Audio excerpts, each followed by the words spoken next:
We are here with the IEEE, and we're going to read Passive Radar for Opportunistic Monitoring in eHealth Applications.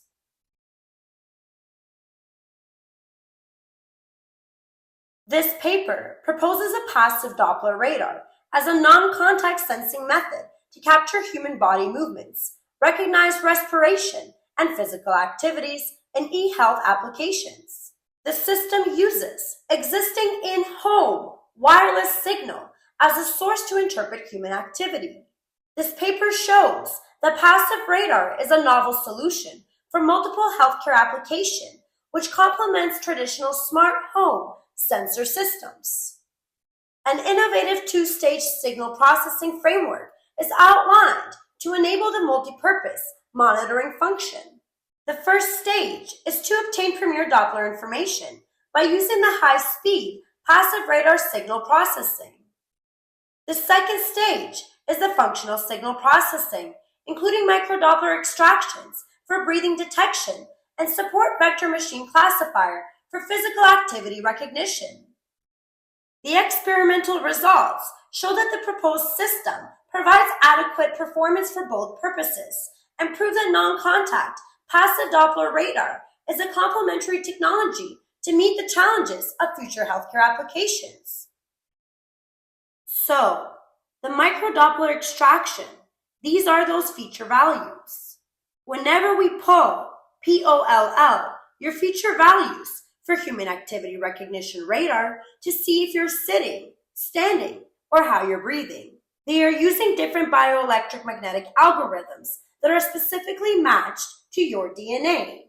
They are using radar systems with that microdoppler to ensure that your body is electrically performing the way that they want it to.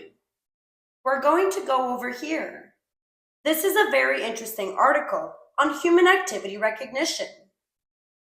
Radar-based human activity recognition. Is it ready for aging in place? With an increase in the population of older adults in developed nations globally, research on radar-based human activity recognition for reliable and accurate fall event detection has accelerated exponentially. Radars are safe, contactless, and privacy-preserving sensors that facilitate aging in place. A plethora of research papers have been published in this field in the last 5 years. The primary goal of all research works is to recognize the human activities from the backscattered radar returns. Despite being a well-researched field, technology transfer from lab to market is implausible due to several underlying issues that are yet to be addressed. These issues will serve as potential barrier when implementing the developed technologies in real life. This article aims to reveal some of these issues that are important for successful technology transfer of radar-based human activity recognition systems, and potential solutions to mitigate these issues are proposed. So, now let's look at all the different ways that they measure all the different electrical fields in the body. Rad-Hard, human activity recognition from point clouds generated through millimeter wave radar. Accurate human activity recognition, HARD, is the key to enable emerging, context-aware applications that require an understanding and identification of human behavior. For example, monitoring disabled or elderly people who live alone. Traditionally, HARD has been implemented either through ambient sensors, e.g. cameras, or through wearable devices, e.g. a smartwatch with an inertial measurement unit. The ambient sensing approach is typically more generalizable for different environments, as this does not require every user to have a wearable device. However, utilizing a camera in privacy-sensitive areas, such as at home, may capture superfluous ambient information that a user may not feel comfortable sharing. Radars have been proposed as an alternative modality for coarse-grained activity recognition that captures a minimal subset of ambient information using microdoppler spectrograms. However, training fine-grained, accurate activity classifiers is a challenge, as low-cost millimeter wave radar systems produce sparse and non-uniform point clouds. In this paper, we propose RAD-HAR, a framework that performs accurate HAR using sparse and non-uniform point clouds. RAD-HAR utilizes a sliding time window to accumulate point clouds from a millimeter wave radar and generate a voxelized representation that acts as input to our classifiers. We evaluate RAD-HAR using low-cost, commercial, off-the-shelf radar to get sparse point clouds, which are less visually compromising. We evaluate and demonstrate our system on a collected human activity dataset with 5 different activities. We compare the accuracy of various classifiers on the dataset and find out that the best performing deep learning classifier achieves an accuracy of 90.47%. Our evaluation shows the efficacy of using millimeter wave radar for accurate HAR detection, and we enumerate future research directions in this space. Now, we're going to scroll all the way down to this image. And as you can see, this is where we come back to that whole concept of having a ton of sensors all around you, in the air, and inside of your body. And if we go over here, and all those sensors report back to the different microdoppler, regular Doppler, and the convolutional neural networks, and this machine learning, and AI, in the air molecules. We're going to go over here.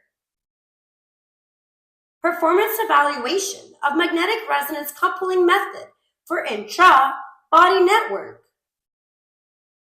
Spurred by the advances in ultra-low power electronics and communications, emerging implantable medical devices have led to new insights into long-term and continuous healthcare monitoring. For effective management of such medical devices, the intra-body network is becoming increasingly important. However, traditional means of intra-body communication, such as galvanic, capacitive, and radio frequency, are often affected by significant path loss due to tissue absorption, shadowing effect, environmental variations, instability of transmission quality, grounding issues, antenna size, etc. In pursuit of more suitable technology for the intra-body network, the magnetic resonance coupling arose a great interest in the community since the magnetic permeability of the biological tissue is similar to that of the air. Absence of an external reference or ground and near-field operation. In this paper, we present magnetic resonance coupling as a promising method for the intra-body network. With 7 healthy human subjects, we systematically compared MR coupling to traditional intra-body communication methods like galvanic, capacitive, and radio frequency. The study revealed that MR coupling could effectively send or receive signals such as power and data in biological tissue with the maximum path loss less than 33 dB. Such path loss was lower than galvanic, capacitive, or radio frequency couplings for the same distance. The angular orientation between the transmitter and the receiver coils showed minor variation in the path loss, but observed some dependency on the distance. Different postures during the MR coupling essentially did not affect performance. The multinodal transmission between a single transmitter and multiple receivers showed that the signal could be simultaneously delivered, demonstrating a potential for communication, sensing, and powering wearable and implantable devices. Overall, the MR coupling conserves energy for long-term implants by enabling low-power communication at lower path loss in the human body. So, it translates the data of you moving your body because we measure the magnetic and electrical motion of your entire internal organ systems and the capacitive and galvanic energy of your body as it moves in order to propagate the right signal at the right time for the sensor response we want to get. We have young biomedical engineers who are going to school, and then those people are working jobs in which we have things like human activity radar.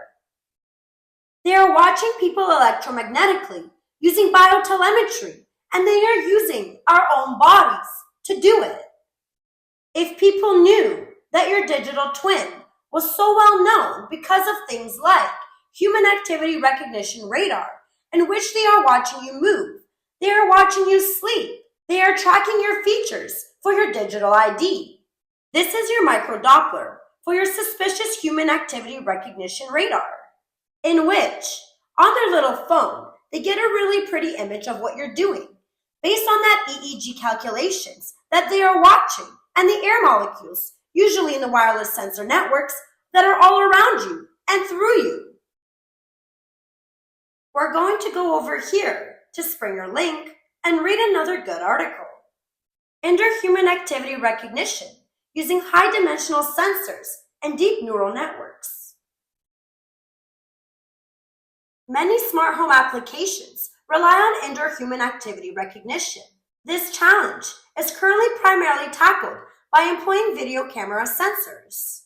However, the use of such sensors is categorized by fundamental technical deficiencies in an indoor environment, often also resulting in a breach of privacy. In contrast, a radar sensor resolves most of these flaws and maintains privacy in particular. In this paper, we investigate a novel approach toward automatic indoor human activity recognition, feeding high-dimensional radar and video camera sensor data into several deep neural networks. Furthermore, we explore the efficacy of sensor fusion to provide a solution in less than ideal circumstances. We validate our approach on two newly constructed and published data sets that consist of 2,347 and 1,505 samples distributed over 6 different types of gestures and events, respectively. From our analysis, we can conclude that, when considering a radar sensor, it is optimal to make use of a 3D-dimensional convolutional neural network that takes as input sequential range Doppler maps. This model achieves 12.22% and 2.97% error rate on gestures and the events dataset, respectively. A pre-trained residual network is employed to deal with the video camera sensor data and obtains 1.67% and 3% error rate on the same datasets. We show that there exists a clear benefit in combining both sensors to enable activity recognition in the case of less than ideal circumstances. The RAD and the HAR stands for Human Activity Recognition. So the human activity recognition has the potential for different applications, such as intelligent healthcare, which is your AI healthcare, smart homes, which are, a lot of people already have them with their smart thermostat, the sensors, the lights come on and off on their own. That is a smart home. Anything that has these sensors, that would be considered smart devices. Intelligent security, which is the same thing, like people walk by, like those cameras that turn on when they sense motion, that would be considered a smart sensor. Also, it would be the autonomous driving, which is the Tesla cars, the electrical cars, right? That is what the human activity recognition radar has the ability for. That is what it's for. So that also means that they're scanning our entire body the entire time in order for all these equipment and devices to work. Like coming into a room with the sensors, it's scanning your body, sensing your temperature, your blood pressure, all those vital signs as you walk into the room. That's how it knows that there's a living being in the room.